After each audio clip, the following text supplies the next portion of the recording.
भारत के पड़ोसी अफगानिस्तान और पाकिस्तान के बीच छिड़ी जंग अब युद्ध का एक बड़ा रूप ले चुकी है और इसी बीच दुनिया दो गुटों में बंट चुकी है, जिसमें एक तरफ दुनिया के वो बेवकूफ़ देश हैं जो कि पाकिस्तान का साथ दे रहे हैं, तो वहीं भारत जैसे देश अफगानिस्तान के साथ खड़े हैं। लेकिन हाल ही में इस महिला ने ऐसी बात कही कि पाकिस्तान के रातों की नींद उड़ गई, क्योंकि इस महिला ने नाम किसी और देश का नहीं बल्कि सीधे सीधे भारत का नाम इस युद्ध में ला दिया है। तो सवाल ये उठता है कि आखिरकार इस महिला ने ऐसा क्या बयान दिया और इनके एक बयान ने ऐसा क्या हड़कंप मचा दिया कि भारत सीधे सीधे युद्ध में इन्वॉल्व हो सकता है, क्योंकि अब बात सीधे सीधे परमाणु बम तक पहुंच चुकी है। बहुत बड़ी डेवलपमेंट निकल कर आ रही है, तो इस वीडियो में पूरा समझते हैं, लेकिन उसके लिए वीडियो को अंत तक जरूर देखिएगा। देखिए, इस बात में दो राय नहीं है कि अगर पाकिस्तान और अफगानिस्तान के बीच खुला सैन्य संघर्ष बढ़ता है तो उसका भारत पर भी असर दिखेगा, क्योंकि अफगानिस्तान में अस्थिरता बढ़ने से क्षेत्र में चरमपंथी गतिविधियों का जोखिम बढ़ सकता है, क्योंकि पाकिस्तान और अफगानिस्तान के बीच तनाव धीरे धीरे युद्ध में बदलता जा रहा है। दोनों देश एक दूसरे पर हमले कर रहे हैं। वैसे भी किसी भी मुद्दे का हल युद्ध से नहीं निकल सकता है। युद्ध से जनहानि के अलावा आर्थिक तौर पर भारी नुकसान उठाना पड़ता है। खासकर ऐसे देशों को युद्ध में जाने से परहेज करना चाहिए जिनकी आर्थिक सेहत पहले से ही खराब है। पाकिस्तान और अफगानिस्तान आर्थिक तौर पर बेहद कमजोर हैं और इस तनाव के पीछे गहरे आर्थिक हित भी जुड़े हैं। दोनों देशों की अर्थव्यवस्था भले ही अलग लेवल पर हो, लेकिन भौगोलिक स्थिति उन्हें एक दूसरे पर निर्भर बना दिया है। दोनों देशों की अर्थव्यवस्थाएं पहले से ही कमजोर स्थिति में हैं, क्योंकि पाकिस्तान कर्ज में डूबा है और महंगाई चरम पर है, जबकि अफगानिस्तान अंतर्राष्ट्रीय प्रतिबंधों और सीमित मान्यता के कारण निवेश की कमी का सामना कर रहा है। लेकिन आपको ये बात मालूम होगी कि भारत के कई प्रोजेक्ट काफ़ी लंबे समय से अफगानिस्तान में चल रहे हैं और भारत ने करीब 9 बड़े प्रोजेक्ट में अफगानिस्तान में इन्वेस्टमेंट किया है। इसलिए जैसे जैसे दोनों देशों के बीच युद्ध बढ़ रहा है, वैसे वैसे भारत का नाम भी इसी बीच लाया जा रहा है। और जिस महिला को इस समय आप लोग अब स्क्रीन पर देख रहे हैं, इनका नाम है मरियम सोलेमन किल, जो अफगानिस्तान की दारासित नेता और पूर्व सांसद रह चुकी हैं।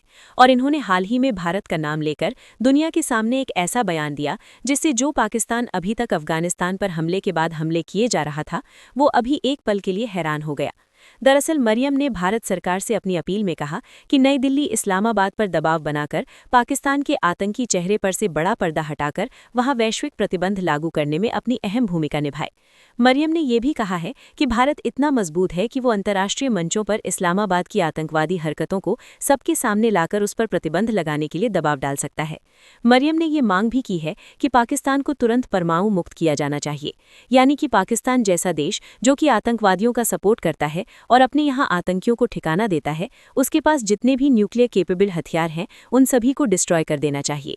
उन्होंने भारत से उनके देश में आई संकट की घड़ी में सक्रिय भूमिका निभाकर अफगान लोगों की रक्षा के लिए सैन्य व कूटनीतिक मदद देने की अपील की है। यानी कि इस महिला ने भारत से अपील की है कि भारत उन्हें डिफेंस हथियारों की सप्लाई करे, जिसका इस्तेमाल करके वो पाकिस्तान के खिलाफ लड़ाई कर सके। एक इंटरव्यू में अपने देशवासियों की सुरक्षा की चिंता जताते हुए मरियम ने कहा कि पाकिस्तान के पास परमाणु बम होना एक बड़ी चिंता का विषय है। पाकिस्तान को तत्काल प्रभाव से डीन्यूक्लियराइज यानी परमाणु निरस्त्रीकरण करने के लिए भारत को अंतर्राष्ट्रीय मोर्चे पर फौरन कदम उठाने चाहिए। कुल मिलाकर देखा जाए तो अफगानिस्तान को इस समय भारत की सख्त जरूरत है। अफगानिस्तान बार बार गुहार लगा रहा है कि भारत उनकी मदद करे और पाकिस्तान के खिलाफ अंतर्राष्ट्रीय मंच पर कार्रवाई करे। लेकिन बड़ा सवाल ये उठता है कि क्या भारत ऐसा कर सकता है? तो देखिए, इसके लिए मैं आपको बता दूं कि अफगानिस्तान के ये वही पूर्व सांसद हैं जिन्होंने ऑपरेशन सिंदूर के दौरान भी भारत का सपोर्ट दिखाया था। इसलिए भारत आज भी अफगानिस्तान के साथ खड़ा है और जिस मामले में भारत के द्वारा अफगानिस्तान की मदद हो सकती है, भारत उस मामले में अफगानिस्तान की मदद कर रहा है। लेकिन जब बात अंतर्राष्ट्रीय मंच पर पाकिस्तान के खिलाफ मोर्चा खोलने की होती है, तो भारत इस मामले में भी कई बार यूएनएससी जैसे मंच पर आवाज उठा चुका है। हालांकि अंतर्राष्ट्रीय मंच पर भारत को कई मुस्लिम देशों और कुछ पश्चिमी देशों का सपोर्ट न मिलने के चलते पाकिस्तान हर बार बचकर निकल जाता है। लेकिन इस बार तस्वीर बिल्कुल अलग है और भारत अगर आवाज उठाता है तो भारत को पहले से ज्यादा सपोर्ट मिलने की उम्मीद है, क्योंकि रिपोर्ट की माने तो कतर जैसा देश जिसकी वैश्विक मंच पर बातें सुनी जाती हैं, तालिबान के साथ बातचीत और कूटनीतिक संपर्क में अहम भूमिका निभा रहा है और अफगानिस्तान के सपोर्ट में खड़ा है। इसके अलावा ईरान कई मुद्दों पर मतभेद होने के बावजूद भी अफगानिस्तान में स्थिरता चाहता है और तालिबान से संपर्क बनाए हुए है। वही बात रूस और चीन की जाए तो तालिबान सरकार को आधिकारिक मान्यता नहीं दिए, लेकिन व्यावहारिक स्तर पर बातचीत और सीमित सहयोग अभी भी जारी है। और आपको याद हो तो हमने पिछले वीडियो में बताया था कि चीन ने भी रेयर अर्थ मिनरल्स के खातिर अफगानिस्तान में एक बड़ा इन्वेस्टमेंट किया है। इसलिए वो अफगानिस्तान और पाकिस्तान के बीच बिल्कुल भी युद्ध नहीं चाहता, क्योंकि हालात अगर ठीक रहेंगे तभी वो इस इन्वेस्टमेंट का इस्तेमाल करके वहाँ के प्रोजेक्ट पर काम कर पाएगा। फिलहाल पाकिस्तान का साथ देने वाले देशों की बात की जाए तो उनके साथ तुर्की खड़ा है और सऊदी अरब के अलावा यूएई और कुछ खाड़ी देश हैं।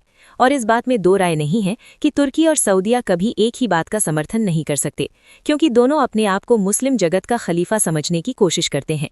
इसलिए जहां तुर्की की रजामंदी होती है वहां सऊदी अरब पीछे हट जाता है, और जहां सऊदी अरब की रजामंदी होती है वहां तुर्की पीछे हट जाता है। ऐसे में अगर वैश्विक मंच पर किसी की बात सुनी जाती है तो वो है चीन। चीन इस बार पाकिस्तान का सपोर्ट कर ही नहीं रहा है, क्योंकि इन दोनों देशों में युद्ध से चीन का सबसे ज्यादा स्टेक डाउन पर लगा है। इसलिए चीन हर हाल में स्थिरता चाहता है, क्योंकि China Pakistan economic corridor CPEC Pakistan से होकर गुजरता है। हालांकि अगर पाकिस्तान आर्थिक तौर पर और कमजोर होता है तो चीन का प्रभाव देश पर पड़ सकता है, लेकिन युद्ध से सीपेक को भी जोखिम होगा। इसलिए चीन के लिए ये अवसर और खतरा दोनों है। अगर बात किसी देश पर फंसती है तो वो है अमेरिका, क्योंकि अमेरिका हमेशा ही दो देशों के बीच बढ़ते युद्ध का फायदा उठाता है, वो भी हथियार बेचकर। यही कारण है कि अमेरिका बिल्कुल ही नहीं चाहता कि अफगानिस्तान और पाकिस्तान के बीच चल रहा युद्ध शांत हो, क्योंकि चाहे पाकिस्तान हो या अफगानिस्तान, दोनों की धरती में काफी सारे मिनरल्स मौजूद हैं, और उन्हीं मिनरल्स की साइट्स के बदले दोनों देशों को डायरेक्टली नहीं तो इनडायरेक्टली हथियारों की सप्लाई अमेरिका कर सकता है। बाकी आप लोग अपनी राय कमेंट में बताइए कि अफगानिस्तान की पूर्व सांसद महिला ने जिस तरीके से भारत से मदद की मांगी है, ऐसे में भारत को सपोर्ट करना चाहिए और इस बात को अंतर्राष्ट्रीय मंच पर उठाना चाहिए या नहीं। और इस वीडियो को लाइक करके अपने मित्रों तक शेयर जरूर करें, ताकि उन्हें भी जानकारी मिल सके। इसी तरह और भी नॉलेजेबल वीडियो देखने के लिए चैनल को सब्सक्राइब करके बेल आइकन को ऑल पर जरूर सिलेक्ट करें। जय श्री राम।